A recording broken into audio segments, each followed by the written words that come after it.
Hello, my friends. Today there are no major updates on the negotiations. Putin is waiting for his demands on lifting sanctions to be met, while Europe refuses. Meanwhile, he continues striking Kharkiv, Dnipro, and Sumy with Shahed drones, mainly hitting residential buildings. In Kharkiv, a boiler house was destroyed along with residential buildings, a production facility, and warehouses, according to Mayor Igor Terehov. In Dnipro, multiple fires broke out in the city center due to Russian drone strikes. As we can see, there are no signs of the war stopping anytime soon. So, today, let's start with the frontline situation, specifically in the Kursk direction. Official reports indicate no new Russian attacks as they're regrouping.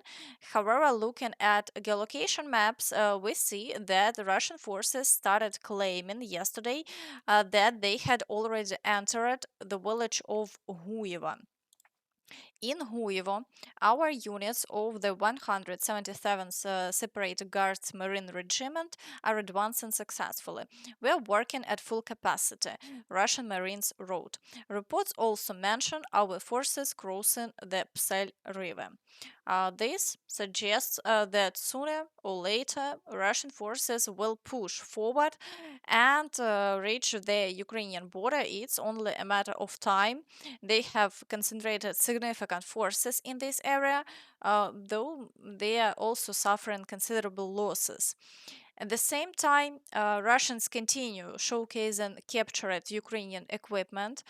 Judging by photos and videos, they have seized a substantial amount. Additionally, reports suggest an increase in the gray zone near the village of Vasilivka, though this movement has only been confirmed by Russian sources.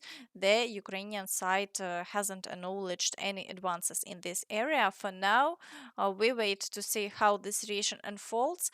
However, the likelihood of Russian forces attempting further advances into Sumy region remains very high. Meanwhile, Ukraine has made no official statements regarding the situation in Belgorod region, so we have to rely on Russian sources. According to them, Ukrainian forces continue advancing, with the gray zone remaining near the villages of Demidovka and Popovka. Russians claim that the Ukrainian forces have taken Popovka, but there is no concrete confirmation yet, so we won't jump to conclusions. Meanwhile, shelling of border villages in Sumy region continues without pause, making this region extremely difficult. In the Kharkiv direction, the situation has stabilized for now with no major offensive actions. However, shelling remains intense, with Shahed drones being heavily used against Kharkiv.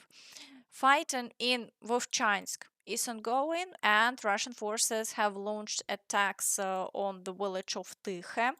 However, there have been no frontline changes yet. All Russian claims of minor advances in Vovchansk haven't been confirmed by the Ukrainian side.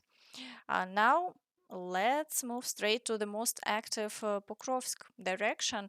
Despite the fact that Ukrainian forces have successfully pushed back the Russians and are trying to cut off the front line near Udachne completely, the Russians realized that this would be a total disaster for them. In response, they urgently transferred more reserves to the area and launched intense attacks to regain lost positions.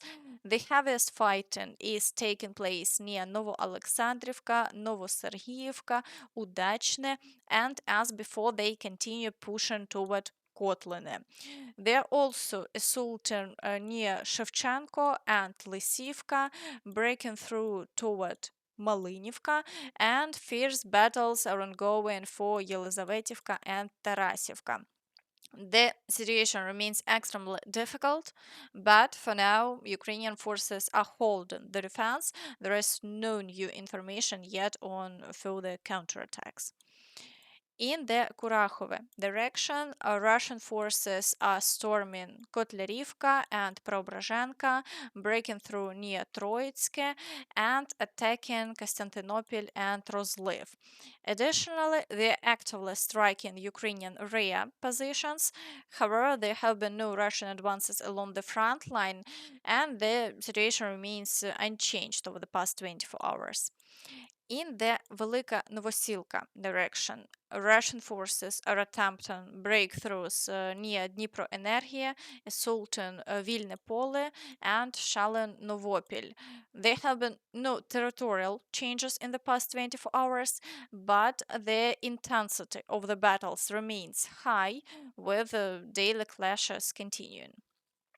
In the Zaporizhzhia direction, Russian forces are storming Stepove, Lobkove, and Kamyenske, making the situation extremely difficult.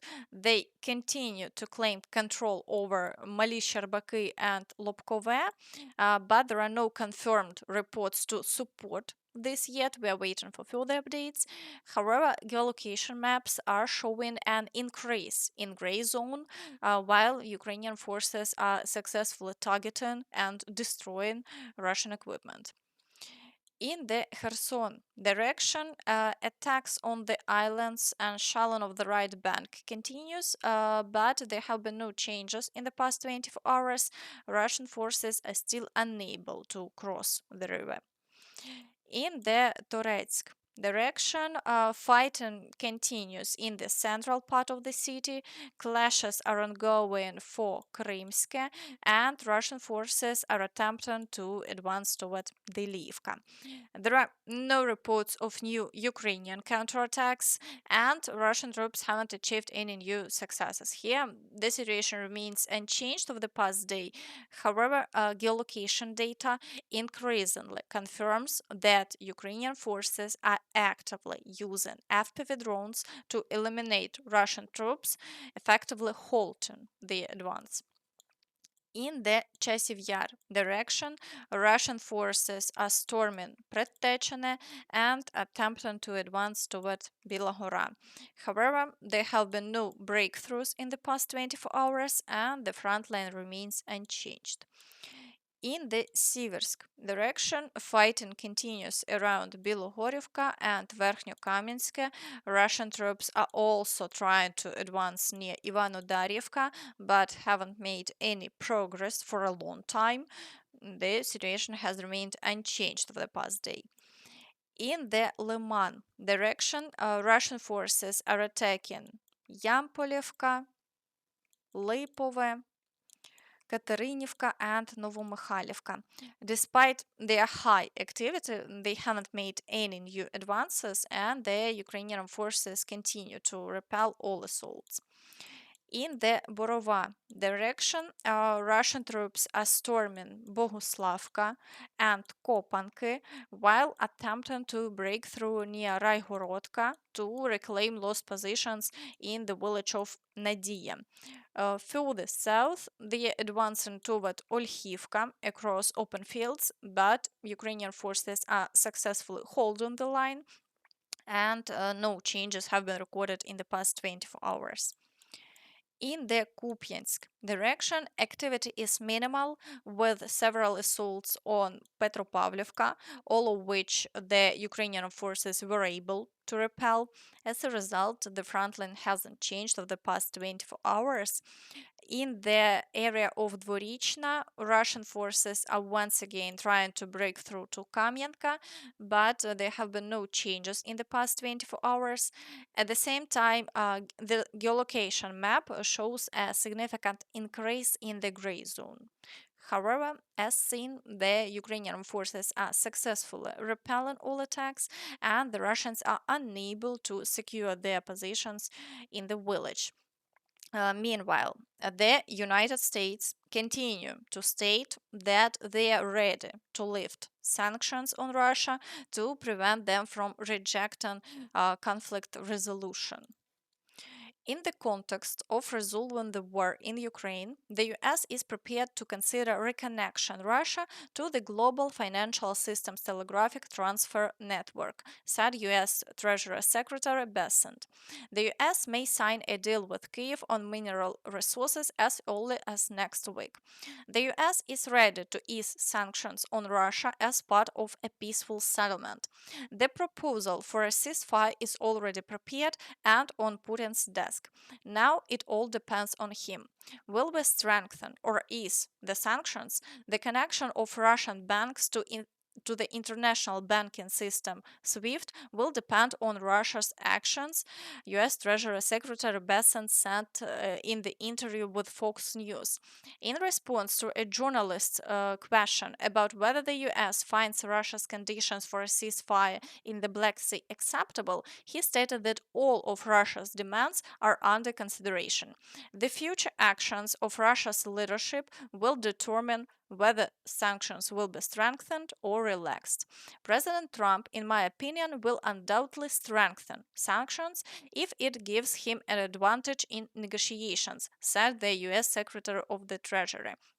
Bessent also didn't rule out the easing of other anti Russian sanctions for the sake of progress in the peace process.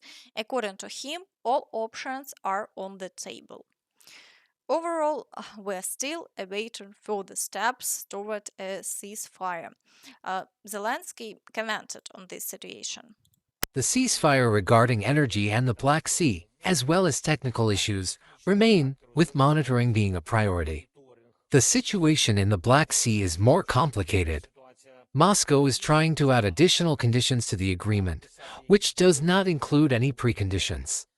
Therefore, I expect that the American side will ensure an unconditional ceasefire at sea. Also, since March 11th, there has been a proposal from the American side regarding an unconditional ceasefire on the entire front, in the sky, and at sea.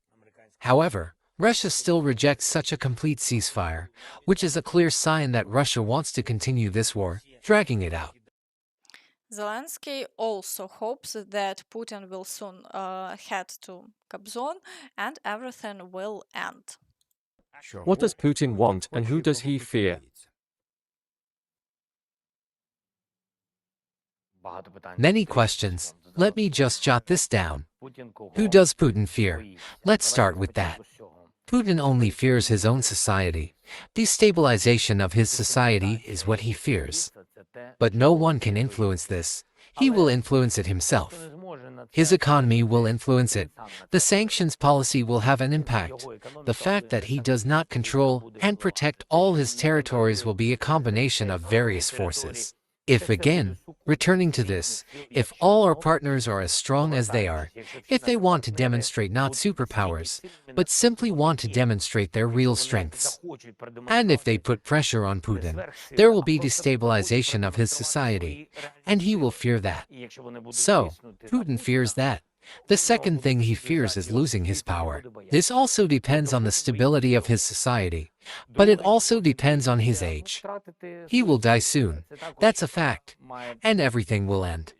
So, his question is, he may finish before he, well, let's say, finish his absolutely safe and unsuccessful historical life. That's what he fears, and being left alone meaning, it was not possible to fully isolate Putin politically. Meanwhile, Lavrov continues to talk about how the Kiev authorities don't represent the interests of Crimea and the occupied territories. That's why they decided to seize them. Those who are currently in charge of Ukraine, under the puppet mastership of Western patrons, do not represent the interests of a large part of the population. This is about Crimea, which has long been a closed issue, and Donbas, which is a closed issue, and Little Russia, Novorossiya, given how the results of the referendum in these territories are reflected in our constitution. Overall, we are waiting to see how the situation will develop further. And that's all from me. So please don't forget to like this video, subscribe to the channel, and hit the notification bell to stay updated on all the latest news. Thank you for watching and see you next time. Bye bye.